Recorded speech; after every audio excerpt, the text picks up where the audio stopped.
Nous allons vous présenter une analyse des différentes formes de sagesse observées chez les personnes âgées de 65 à 75 ans. Tout d'abord, commençons par classer les sagesses. En premier, il y a les sagesses pratiques. Elles correspondent à la capacité de faire des bons choix dans la vie quotidienne et se manifestent par le bon jugement, la gestion des émotions, l'évitement des conflits inutiles et la capacité de reconnaître ses propres erreurs.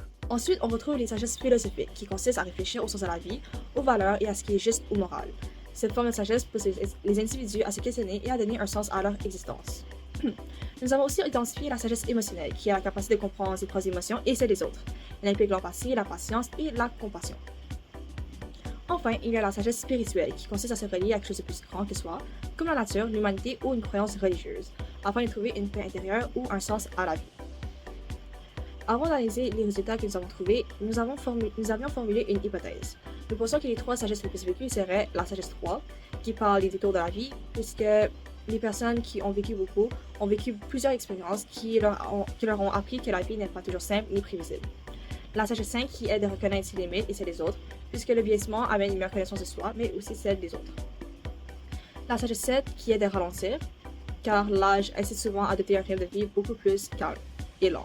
À l'inverse, nous pensons que les trois sagesses les moins vécues seraient la sagesse 2 qui est la méditation et la prière, parce que peu de gens pratiquent régulièrement la méditation et la prière et qu'ils acceptent demandent du temps, de la concentration et une habitude régulière que peut-être les gens âgés de 65 à 75 ans n'ont pas. La sagesse 6 qui aide à défaire les préjugés, nous pensons que cette sagesse serait moins utilisée parce qu'il est difficile de remettre en question les idées, surtout que les opinions et les habitudes s'installent avec le temps et comme les individus ont déjà eu beaucoup d'expérience et de vécu, eh bien, changer sa façon de penser demande donc un grand effort. La sagesse 10 qui est la religion comme nid ou comme cage, parce que la religion est un sujet très complexe et très personnel. Certains peuvent trouver donc difficile de réfléchir à son rôle dans leur vie ou de décider si elle aide ou limite leur manière de vivre. Notre échantillon est composé de 11 personnes, dont 3 anonymes. Nous avons rencontré 6 personnes âgées entre 65 et 75 ans, soit 4 femmes et 2 hommes chez les voisins d'Albéric, donc dans un environnement calme et familier. Nous avons aussi rencontré 2 personnes, une femme et un homme au centre-ville, ainsi que 4 personnes dans une maison de retraite, dont 3 anonymes. Notre échantillon de participants est donc assez varié, et ce qui rend donc les résultats plus fiables et représentatifs. De manière générale, les participants sont montrés plutôt loquaces, surtout ceux qui ont été rencontrés dans le cadre familier. Ceux en résidence parlaient un peu moins. Selon nous, leur aisance s'explique par leur expérience de vie. Ils ont beaucoup vécu et semblaient apprécier qu'on s'intéresse à leurs valeurs et à leur parcours. Donc, nous leur avons posé la question suivante. Parmi les 10 sagesses, laquelle correspond le plus à ce que vous avez vécu ou appliqué dans votre vie et pourquoi? Parmi les sagesses les plus utilisées, il y a la première sagesse qui est une sagesse émotionnelle, c'est-à-dire regarder les autres avec un esprit ouvert. On pense que cette sagesse revient souvent parce qu'avec les années, les participants ont appris que juger trop vite ne mène à rien. En prenant le temps de comprendre les autres et en étant tolérants, ils ont de meilleures relations et évitent les conflits inutiles. Et puis regarder les autres avec un esprit ouvert, ne pas juger trop vite. Ça, c'est aussi un truc que j'ai appris sur le tas assez rapidement, parce que j'avais des collègues qui étaient peut-être pas super top sur le plan boulot, mais sur le plan humain, c'était vraiment des personnes à connaître. Ouais. Et que tu arrives, en fait, les gens qui sont comme ça, tu arrives à les faire progresser. Ceux que tu n'arrives pas à faire progresser, c'est ceux qui pensent qu'ils ont raison, et qui, comme ils ont raison, on n'a pas besoin d'essayer de les améliorer. Ceux-là, c'est même pas la peine. Il y a aussi la sixième sagesse, c'est-à-dire défaire les préjugés, qui est également une sagesse émotionnelle.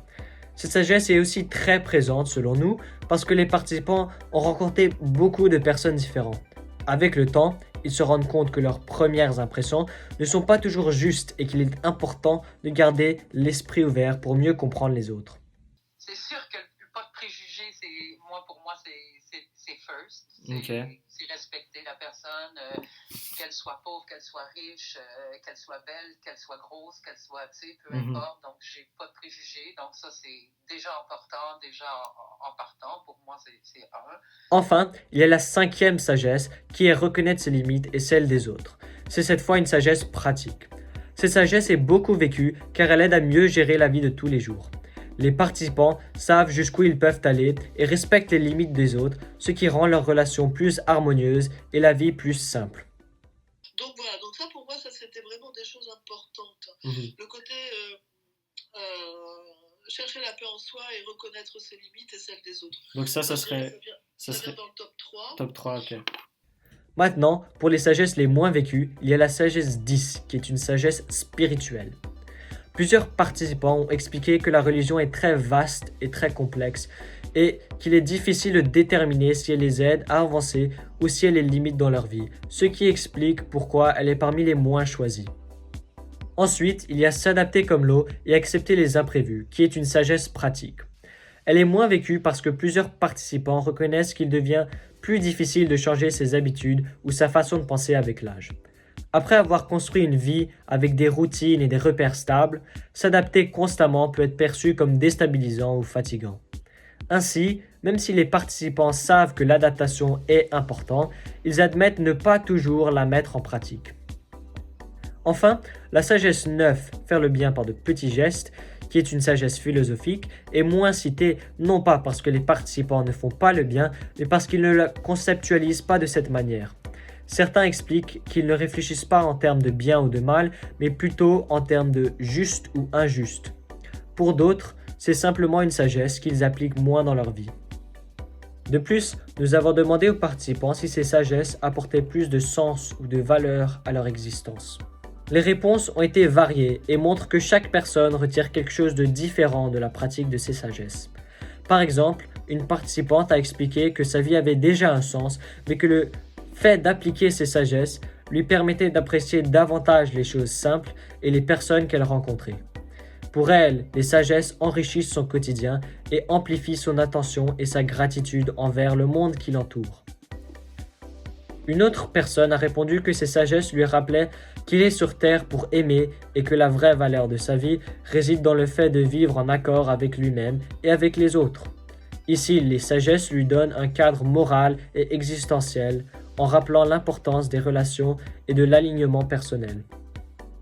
Enfin, un participant a souligné que voir le sourire d'autrui lui procurait un bonheur exceptionnel et que les sagesses lui permettaient d'agir de manière à favoriser ce bien-être autour de lui.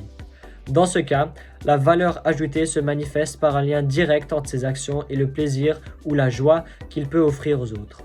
Les réponses montrent que le vécu des sagesses n'apporte pas le même impact pour tout le monde. Pour certains, elles enrichissent l'appréciation de la vie et de la gratitude. Pour d'autres, elles apportent un sens moral ou spirituel. Et pour d'autres encore, elles permettent de créer du bonheur partagé à travers les interactions sociales. Ainsi, les sagesses sont polyvalentes et flexibles. Elles s'adaptent à la personnalité, aux expériences et aux priorités de chacun. Leur valeur réside dans le fait qu'elles peuvent être vécues et appliquées de manière différente, tout en contribuant à un mieux-être global et à une meilleure compréhension de la vie. Qu'est-ce que ces sagesses vous ont apporté personnellement? En avez-vous retiré du bien-être, de la paix ou une meilleure compréhension de la vie? À partir de nos rencontres, nous pouvons formuler plusieurs hypothèses concernant les raisons pour lesquelles certaines sagesses sont plus ou moins vécues par les participants. 1. L'expérience de la vie influence les sagesses vécues. Les sagesses liées aux relations humaines, à l'ouverture d'esprit et à la reconnaissance des limites, comme les sagesses 1, 5 et 6, sont plus facilement vécues car elles se construisent naturellement au fil des expériences et de l'interaction avec les autres. Les participants ont appris au fil des années que comprendre et respecter autrui favorise l'harmonie et la sérénité. Les sagesses plus introspectives ou conceptuelles comme la méditation, l'adaptation constante ou la réflexion critique sur la religion, sagesse 2, 8 et 10, sont moins vécues. Cela peut s'expliquer par le fait que ces pratiques demandent un effort mental, un questionnement profond ou un changement d'habitude, ce qui peut être très difficile à tout âge, et particulièrement chez les personnes âgées. La personnalité et les valeurs individuelles jouent un rôle. La manière dont chaque personne vit les sagesses dépend de ses priorités, de ses croyances et de son caractère. Par exemple, certains participants trouvent leur épanouissement en apportant du bien-être aux autres, tandis que d'autres se concentrent sur la compréhension de soi ou sur la cohérence morale de leurs actions. L'environnement et le contexte social influencent la pratique. Nous avons remarqué que les participants étaient plus loquaces et expressifs lorsqu'ils étaient dans un environnement familier, comme chez des voisins, ce qui pourrait faciliter la réflexion et la mise en pratique de certaines sagesses. À l'inverse, dans un cadre plus institutionnel, comme la maison de retraite, certaines sagesses peuvent être moins mises en avant ou moins ressenties. Cette recherche nous montre donc que la sagesse n'est pas universelle ni vécue de la même manière par tous. Chaque individu interprète et applique les sagesses selon son parcours, sa personnalité et son environnement. Certaines sagesses sont acquises naturellement avec l'expérience, tandis que d'autres demandent un effort conscient ou une ouverture au changement. La pratique des sagesses apporte différents types de bénéfices, allant de la paix intérieure à la joie de créer du bien pour les autres, ou encore à une meilleure compréhension de la vie. Enfin, cette étude souligne l'importance de l'interaction sociale et de l'écoute car les échanges avec l'autrui favorisent l'apprentissage et la mise en pratique des sagesses. En somme, vivre ces sagesses enrichit la vie de manière très personnelle, mais contribue également à créer des liens plus harmonieux avec les autres et à donner du sens à l'existence.